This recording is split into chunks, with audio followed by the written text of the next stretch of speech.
نہیں ان آیتوں میں کیا پتہ چل رہا ہے بھائی؟ اسباب، فل اسباب اختیار کرو، اس کے بعد دعائیں بھی پھر قبول ہوں گی، پھر اللہ پہ نظر رکھو۔ سمجھ رہے ہیں کہ نہیں سمجھ رہے ہیں؟ ہر چیز میں، اور ہمارے نبی نے اسباب ہم سے زیادہ اختیار کیے ہیں۔ غزوہ خندق میں دیکھو نا، چاروں طرف سے قبائل نے مل کے حملے کا پروگرام بنایا، تو آپ صلی اللہ علیہ وسلم کہہ سکتے تھے اللہ یہ تو میں نہیں کیسے لڑ سکتا ہوں، بس تو ہی اب مدد کرے گا۔ نہ نہ نہ، نبی کو معلوم تھا کہ جو میری ذمہ داری ہے پہلے میں پوری کر لوں، مستطعتم جیسے قرآن میں آتا ہے، جتنی طاقت اور وسائل میرے پاس ہے پہلے میں جھونک دوں، اس کے بعد کیا کروں گا؟ اللہ سے دعا۔ تو آپ کے اسباب وسائل کیا تھے؟ اب دیکھیں بہت اہم پوائنٹ ہے، اس کو سمجھیں۔ آپ کے پاس کیا تھا بھائی؟ پہلی بات تو یہ کہ یہ اتنے سارے قبائل مل کے جب حملہ کر رہے ہیں ایک اکیلی قوم پر، تو اس سے پہلے عرب نے یہ جنگ کبھی دیکھی ہے ہی نہیں، تو عربوں کو اس جنگ کا نہیں پتا۔ میرے ارد گرد تو سارے عرب ہیں، عمر ابن خطاب رضی اللہ عنہ، ابو بکر صدیق رضی اللہ تعالیٰ عنہ، بلال حبشی، عبد الرحمن ابن عوف، یہ تو سارے عرب لوگ ہیں۔ تو عقل یہ کہتی ہے، یہ بھی نہیں کہ بیٹھ کے استخارہ نکال دیا، استخارے میں جو ہے یہاں سے شروع کریں یا یہاں سے لڑائی شروع کریں، نہ، بلکہ آپ صلی اللہ علیہ وسلم نے فرمایا کہ پہلے تو اعلان کیا بھائی کوئی ہمیں مشورہ دے، ہمیں مشورہ دے کہ اس بارے میں کسی نے پہلے ایسی جنگ دیکھی ہو۔ عرب میں نہیں ملے، سلمان فارسی آئے جو ایران کے تھے، فرمایا کہ یا رسول اللہ ہمارے یہاں ہوتا ہے، سارے قبائل جب مل کے حملہ کرتے ہیں، ہم یہ جانتے ہیں پہلے سے یہ جنگ کیسے؟ آپ نے فرمایا کیا کرتے ہو؟ کہا کہ ہم خندق کھودتے ہیں۔ اتنی بڑی خندق، گڑھے کھد گئے، دشمن کا گھوڑا جو ہے اس خندق کو پار نہیں کر سکتا۔ میں اور آپ ہوتے نا، ہم کہتے ہیں ان کو دیکھو، گویا مدینہ کے چاروں طرف گڑھے، اتنے لمبے لمبے گڑھے، بھائی کوئی مشورہ دینا، مشورے کے لیے بلایا تھا، سزا دینے کے لیے نہیں بلایا۔ ہم یہ کہتے ہیں نا جی ہاں، رمضانوں کے دن تو مشورے کے لیے بلایا تھا۔ یہ کیا بات کر رہے ہو؟ گرمی میں ہم گڑھا کھودنا آسان کام ہے نہ؟ نبی صلی اللہ علیہ وسلم کی مشورے پر غور کیا آپ نے، اور غور کیا بھائی اس کے علاوہ کوئی آپشن نہیں ہے۔ اب مسئلہ یہ ہے کہ گڑھے کھودیں کیسے اتنے؟ یہ آسان ہے بھائی، اتنے لمبی کرینیں تھوڑی تھی اس زمانے میں، کتنے گڑھے کھودے، کتنے دن لگیں گے اس میں، اور پہلے ہمارے پاس کھانے پینے کو ہے نہیں، معاشی سارے تاجر تو ادھر آ جائیں گے، سارے زراعت والے ادھر آ جائیں گے، گڑھے کھودنا آسان کام ہے بہت، لیکن آپ کو پاس اسباب کی دنیا میں اس کے علاوہ کوئی آپشن نہیں تھا۔ اب ہم ہوتے ہیں نا، ہمارے یہاں کے جو وہ دیندار جن کے پاس علم نہیں ہے وہ تانے دیتے ہیں، یہ اللہ سے، یہ لوگ جو ہے نا اللہ سے نہیں ڈرتے، یہ انسانوں سے ڈرتے ہیں۔ دیکھو کس ٹینشن میں اپنے ساتھیوں کو ڈال دیا۔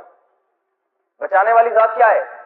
اللہ کی ہے، مدد تو اللہ کی طرف سے آتی ہے۔ جتنی ٹینشن یہ گڑھے کھودنے میں لگا رہے، اتنی وظیفہ پڑھنے میں، دعا میں لگا لیتے بھلا، یہی ہوتا کہ نہیں ہوتا بھائی؟ جتنی ٹینشن یہ حفاظتی تدابیر میں لگا رہے ہیں، انسانوں سے ڈر رہے ہیں، ان کو موت سے خطرہ ہے، موت سے ڈرتے ہیں۔ ایک طرف شہادت کے فضائل کہ شہادت اتنی بڑی چیز ہے، اور ایک طرف موت سے بچنے کا ایسا انتظام کہ گڑھا کھودنے میں پتہ نہیں کتنے شہید ہو جائیں۔ بھائی یہ تو بس اب اللہ سے دعا مانگو بھائی، یہ تو نہیں ہو سکتا بھائی، کھانے کو تو روٹی بھی نہیں ہے، اور نہ نہ نہ، نبی نے فرمایا اس کے علاوہ ہمارے پاس کوئی، میری امت کو سبق دلانا ہے۔ اگر آج ہم نے دعاؤں میں لگ گئے، وظیفوں میں لگ گئے، تو امت کہے گی کہ ہم جب کوئی ایسا مسئلہ آئے گا تو ہم ڈاکٹر عبد القدیر خان کو مشورہ دے گی بم بنانے کی ضرورت، بولو بھائی بالکل بھی نہیں۔ کیا کرنا ہے انڈیا کے خلاف بم بنا کے بلا وجہ خام خمیں؟ ہمارا امیج ویسے ہی دنیا کے سامنے خراب ہوا ہے۔ ڈاکٹر عبد القدیر خان کو کہتے چلے نکلے بستر اٹھا کے، چلا کریں، 4 مہینے لگائیں، خانقاہ میں جائیں، حج کریں، 6 عمریں اور کرا دیں ہم۔ خدا کی قسم ڈاکٹر عبد القدیر خان کا ہم پر اتنا بڑا احسان ہے۔ میں نے ایک بہت بڑے عالم سے سنا جو بڑے پرہیزگار ہیں، کہتے ہیں اگر ڈاکٹر عبد القدیر خان نہ ہوتا تو آج ہماری داڑیاں محفوظ نہ ہوتی۔ آپ کیا معمولی سمجھ رہے ہو؟ کہ یہ جو ہماری داڑیاں اور ہم پگڑیاں پہن کے عزت کے ساتھ بیٹھے ہوئے ہیں اور نمازیں پڑھ رہے ہیں اور بیانات کر رہے ہیں اور مدرسے چلا رہے ہیں، ہمارے جو ایٹمی سائنسدان ہیں ڈاکٹر عبد القدیر خان کے علاوہ بھی جنہوں نے تعاون کیا، یہ ان کی برکت ہے، ان کی محنت ہے کہ آج ہم عزت کے ساتھ بیٹھے ہوئے ہیں اس ملک میں۔ لیکن ہمارے دیندار طبقہ مانتا ہی نہیں ہے۔ وہ کہتے ہیں وہ جو بابا ہے نا کلفٹن پہ، انہوں نے سمندر کے پانی کو روک کے رکھا ہوا ہے، فلاں نے روکا ہوا ہے. میں خدا نخواستہ کسی عالم بزرگ کی توہین مقصد نہیں, علماء کی وجہ سے تو آفتیں رکتی ہیں, علماء کی وجہ سے, بزرگوں کی وجہ سے تو بلائیں اللہ تعالیٰ ٹال دیتا ہے, یہ تو حقیقت ہے. لیکن ہمیں نبی کی سیرت میں کیا ملتا ہے بھائی؟ دونوں کام ساتھ ساتھ لے کے چل رہے ہیں. اللہ کو بھی راضی کرنا ہے اور اسباب اور وسائل بھی اللہ کے کہنے سے اختیار کرنے ہیں. اللہ ہی نے کہا ہے کہ اختیار کرو. تو اب آپ دیکھیں رسول اللہ صلی اللہ علیہ وسلم نے غزوہ خندق میں کیا انتھک محنت کی ہے. یہاں تک بھوک سے صحابہ نڈھال ہوئے ہیں کہ پیڑ پہ پتھر باندھے, اور آپ نے کہا ہم بھی تمہارے ساتھ ہیں, 2 پتھر آپ نے پیڑ میں باندھے. یہاں تک کہ اس لڑائی میں آپ کی 4 نمازیں قضا ہوئی ہیں, کیونکہ تیر اندازی اتنی ہو رہی تھی کہ نماز پڑھنا آپ کے لیے ممکن نہیں تھا. مگر جان بچانا پہلے ہے, نماز بعد میں. ہم ہوتے ہم کہتے لوگ نماز تو بلاؤں کو ٹالتی ہے, نماز تو مصیبتوں کو ٹالتی ہے, نمازیں قضا ہو رہی ہیں. اور اتنی اس سے بڑی خوش قسمتی کیا ہوتی ہے کہ نماز پڑھتے ہوئے تیر لگ جائے؟ اس سے بڑی کوئی خوش قسمتی ہو سکتی ہے؟ نہ. نبی صلی اللہ علیہ وسلم کی 4 نمازیں قضا, کیونکہ جان پہلے ہے, نماز بعد میں. کیونکہ آپ صلی اللہ علیہ وسلم جانتے تھے بھائی اگر ہم نے نمازیں شروع کر دی, تیر آ رہے ہیں, تو یہ چند لوگ نماز پڑھ کے شہید ہو جائیں گے, قیامت تک پھر کوئی دنیا میں نماز پڑھنے والا باقی نہیں بچے گا. جب دشمن کو ہمارے جو کریم ہے وہی شہید ہو گئی, ان کو بچاؤ پہلے. آج وہی ہے نا, ہم کہہ رہے ہیں لوگوں سے لاک ڈاؤن ہوا ہے, مسجدوں میں رش مت کرو, وبا بہت اسپیڈ سے پھیل جائے گی. لوگ کہتے ہیں نہیں نماز سے تو وبا ختم ہوگی. ارے وبا کو نماز روزے کا پتہ ہے کہ مجھے ختم ہو, جرسیموں کو پتہ ہے یہ چونکہ میرے ساتھ نمازی چپک کے کھڑا ہوا ہے لہٰذا یہ چھینک مارے گا تو میں اڑ کے اس کی ناک میں اس لیے نہیں جاؤں گا کہ یہ نماز پڑھ رہے ہیں. وائرس کو پتہ ہے کیا ہو گیا؟ وائرس کو تو نہیں پتا نا. وائرس کہے گا بھائی یہ روزے دار ہے, یہ ہندو ہے, یہ تہجد گزار ہے, وائرس ٹرانسفر ہوگا. وائرس کا کوئی مذہب ظاہری لحاظ سے, ویسے تو سارے وائرس مسلمان ہیں, حقیقت ہے اللہ تعالیٰ نے تو ہر چیز کو کہا نا یہ سب اللہ کے فرما بردار ہیں, تو وہ اللہ ہی کے حکم پہ جا رہا ہوتا ہے. اور اللہ نے اس کو بتایا بھائی یہ دنیا دار الاسباب ہے, اس میں نمازی اور بے نمازی کا کوئی فرق نہیں کرنا, جہاں موقع ملے نکل لو. ٹھیک ہے, تو وہ دیکھتا ہے جہاں ناک میں, بس ناک میں گھسنے کی دیر ہے اس وائرس, اس کے بعد پھر آٹومیٹیکلی سارا سسٹم بولو بھائی شروع ہو جاتا ہے. تو نماز پڑھیں, گھر میں پڑھیں, کراؤڈ نہ لگائیں, مجمع نہ لگائیں.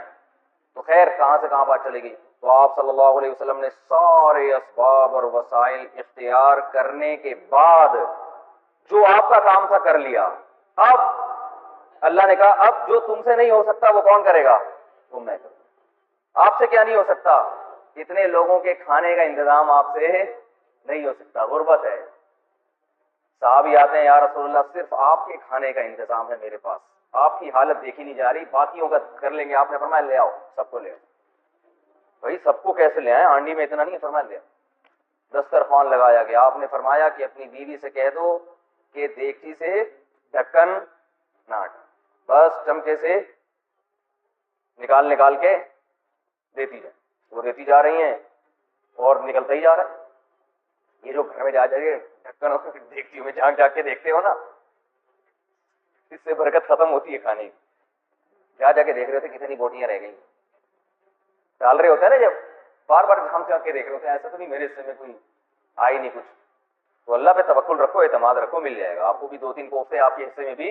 انڈے والا سالن جس دن بنتا ہے نا تو اس دن دیکھ رہے ہوتے ہیں جا کے. میری عادت ہے میں جب بھی دودھ پکا ہوا ہوتا ہے تو ڈھکن اٹھا کے دیکھتا ہوں ملائی ہے کہ نہیں ہے.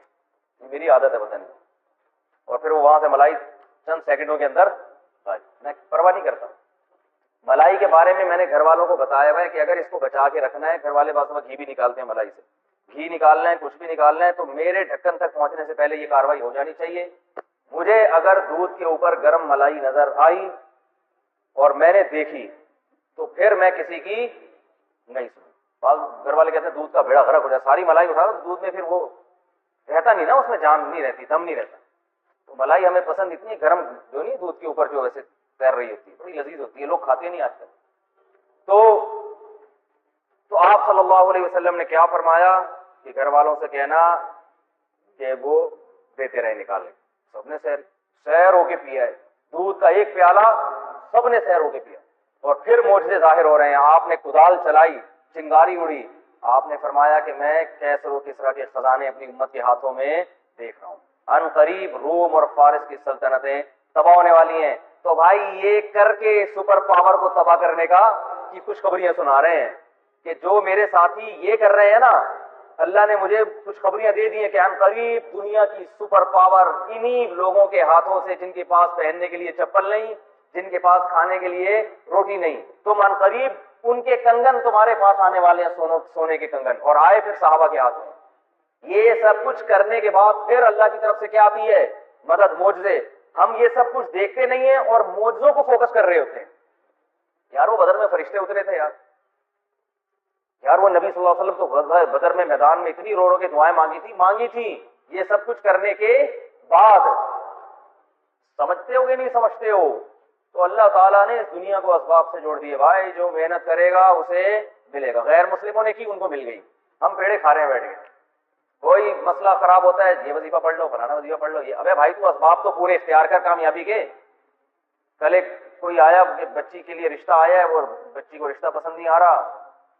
بھائی سارے سب کچھ سیٹ ہے، بچی نے استخارہ کیا، اس میں کوئی الٹا سیدھا نکل آیا ہے، خطرناک قسم کا استخارہ نکلا.